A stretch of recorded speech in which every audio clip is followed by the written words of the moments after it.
సమాధానం బయట పరిస్థితులు ఆటుపోట్లను బట్టి కలిగేది కాదు.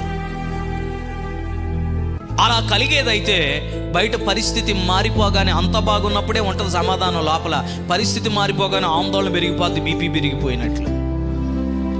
దేవుడిచ్చే సమాధానం అలాంటిది కాదు.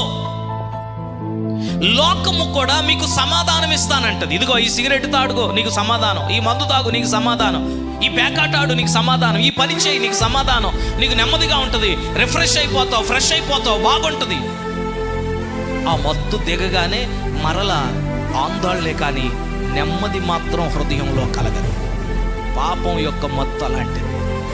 అది నిన్ను మరింతగా ఊబిలోనికి దింపేస్తుంది, మరింతగా నిస్పృహలోనికి, నిరాశలోనికి తీసుకొని వెళ్ళిపోయి చివరకు ఆత్మహత్య దిశగా కూడా అది నిన్ను తీసుకొని వెళ్ళగలదు. కానీ యేసయ్య అన్నాడు కదా, శాంతిని మీకు అనుగ్రహిస్తున్నాను, నేను ఇచ్చేది లోకం ఇచ్చేటట్లుగా ఉండదు. హల్లెలూయా.